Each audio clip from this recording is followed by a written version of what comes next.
Hello hi नमस्ते। और पहला उत्तराखंड यार, आज एक झटका लगा गजब सा। पहाड़ में बहुत होती है ये घास, बिच्छू घास जिसको बोलते हैं, कंडाली बोलते हैं, सुन भी बोलते हैं। तो दिखाता हूँ। वैसे तो बहुत उसकी न्यूट्रिशनल वैल्यूज़ भी हैं और चाय भी बनाते हैं, खासकर गल्फ़ में बहुत चलती है उसकी चाय। ये है वो, ये ज़्यादातर ऐसी जगहों पर हो जाता है। ये देखो, नज़दीक से दिखाता हूँ आपको। ये अगर ये लग गया ना, कसम से मज़ा आ जाता है।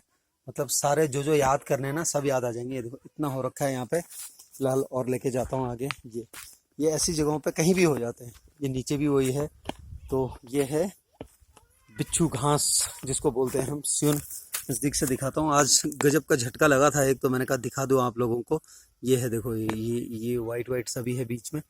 और नज़दीक अगर लेके जाएं, ढंग से पहचान लो भाई। जो भी पहाड़ आएंगे देख लेना, और ज़्यादा हाथ वाथ लगाने की कोशिश मत करना, क्योंकि दिलेरी अगर ज़्यादा रही ना तो फिर खुजाते ही रह जाओगे। और जलन भी होती है इसमें, तो बाद में मत कहना कि बताया नहीं करके। और ये वो जगह है जहाँ पर आपको अक्सर गाय भैंस वो सब बांधे हुए मिल जाते हैं।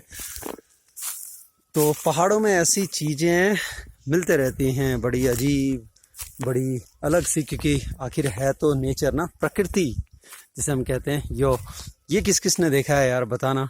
लुट बोलते हैं, कुन्योड़ बोलते हैं, और ऐसे ही ये गेहूं का जो बाद में बच जाता है वो है, ये नौ बोलते हैं इसको अक्सर। ये रहा, ये है। और इसको ऐसे इकट्ठा कर करके ये जो लकड़ी है ऊपर तक जाएगी और स्टोर करने के काम आता है। ये स्टोर कर रहे हैं इसको, और उसके बाद में इसको फिर यूज़ करेंगे जब खासकर बर्फ़ गिरती है या घास वास ख़त्म हो जाती है, तब इसको फिर यूज़ करते हैं। और ये तो पता ही है आप लोगों को, है ना। लकड़ी का ढेर बहुत दिखा दिया, पहले भी दिखाया था।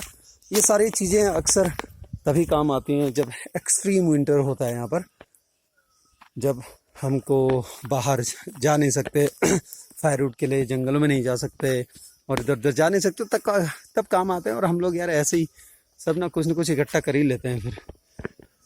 ये सारा जो जंगल सा दिख रहा है, असल में जंगल है नहीं, ये खेत हैं, ये हमारे ही खेत हैं। और उसके बाद इनमें आजकल कुछ लगाते नहीं हैं, तो ये वो चीज़ें हैं सारा कुछ यहाँ पर। और एक फल जो बड़े दिनों से देख रहे हो, उसी तरफ जा रहा हूँ मैं। काफल यहाँ अक्सर जब भी पहाड़ों में चढ़ते हैं तो ऊंचे नीचे तो मिलते ही हैं, साथ में पता नहीं कौन सी चीज़ कहाँ से लग जाए और वो वाली फीलिंग आ जाए, ओए होए ये क्या हुआ, ऐसी वाली फीलिंग कभी भी आ सकती है। तो उनसे भी बच के रहना है, उनसे बच के रहना है पहाड़ों में, क्योंकि कब कहाँ से वो वाली फीलिंग आ जाए ना। ये देखो काफल अभी नीचे आ गए, बहुत कम हो गए अब, क्योंकि बरसात, हवा, आंधी, तूफान आजकल रोज आते रहता है। खा तो लेता ही हूँ यार, आप लोगों के सामने खाया नहीं मैंने कभी ना। आहा, वो कहते हैं ना हम लोग पहाड़ी में, मज़ा आ गया ठहरा, सचमुच। क्या कहते हैं, मज़ा आ गया ठहरा। तो प्यार बढ़ाओ यार आप लोग भी, इसी तरह से अपने ग्रुप्स में भी शेयर करो वीडियोज़, लाइक कमेंट सब्सक्राइब। ये तो क्या बोलने की जरूरत थोड़ी, अब तो कर देना चाहिए, है ना। खासकर जितने भी आप लोग इधर उधर हैं, सब अपने ग्रुप्स और उसमें शेयर कर सकते हैं। और काफल खाने में सचमुच आहा, मज़ा आ गया ठहरा का, सचमुच मज़ा आ गया ठहरा। अब ऑलमोस्ट ख़त्म हो चुका है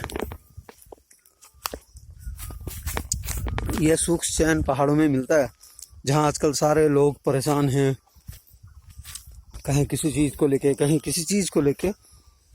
पर्टिकुलर नहीं बोलूँगा मैं, लेकिन यहाँ अभी फिर भी सुकून है। ये तभी है जब हम पहाड़ों की रक्षा करेंगे, पहाड़ों को बचा के रखेंगे, यहाँ की जो वनस्पति है उसको बचा के रखेंगे, तभी ये है। यानी कि जितने भी खेत खलिहान हैं और ये जितने भी हमारे पेड़ पौधे हैं, इनको जब तक बचा के रखेंगे तभी तक हम भी बचे रहेंगे। अपने यूज़ के लिए सिर्फ उतना ही निकालें जितनी ज़रूरत हो, और उसके बाद जितनी भी चीज़ें हैं उनको अक्सर प्रिजर्व कीजिए, बचाइए। क्योंकि आखिर हम क्या ठहरे, पहाड़ी जो ठहरे। हमारा पहाड़ है, हमारे गांव हैं, और हम हैं डठ पहाड़ी। तो डठ पहाड़ी बने रहो और प्रकृति को यूं ही बचाते रहो। जितना निकालना है आप मवेशियों के लिए या किसी भी चीज़ के लिए, सिर्फ उतना ही निकालो जितनी ज़रूरत हो, बाकी बचा के रखो। आगे बहुत लंबा जीवन है, जहाँ फिर परेशानी ना हो किसी चीज़ की, और फिर हम यूं ही स्वच्छ और शानदार वातावरण में रह सकें और मज़े ले सकें, है ना। फिलहाल यहाँ से कहानी शुरू की थी मैंने। ये है बिच्छू घास यानी कि कंडाली श्यून। इसकी सब्जी भी बड़ी ज़ोरदार होती है। इसको निकाल के पहले गरम करते हैं, उबालते हैं, गरम नहीं उबालते हैं। उबालने के बाद में जब ये तैयार हो जाता है तो उसके बाद एक तरह से जैसे आपका पनीर का जो होता है, मटर पनीर जब बनाते हैं तो उस तरह का ग्रेवी टाइप का वो बनता है और बहुत ज़बरदस्त होता है। और सिनाग साग और मडवा ग्रोट यानी कि इसका बिच्छू घास की सब्जी और रागी की रोटी, मडवे की रोटी, आहा, उसका तो मतलब ना मज़ा ही कुछ और है। आओ कभी खिलाते हैं आपको भी। फिलहाल आप लो मज़े और हम भी लेते हैं कुछ और मज़े इन पहाड़ों के, इन वादियों के। फिर यूं ही मुलाकात होती रहेगी आप लोगों के साथ कुछ नया सा लेकर। फिलहाल ये जो बिच्छू ने काटा है ना, इसका ज़रा करें, काटा है यानी कि वो वाला बिच्छू नहीं, जो बिच्छू घास लगी है, इसका कुछ इलाज करते हैं। कहते हैं कि धोने से और उससे साफ़ हो जाता है, तेल लगाने से थोड़ा सही हो जाता है। लेकिन कई लोग बोलते हैं पानी डालने से। शुरुआत में बहुत जलन होती है भाई। चलिए कुछ और नए नुस्खे पूछते हैं घर के सयानों से, क्या बताते हैं फिर देखते हैं।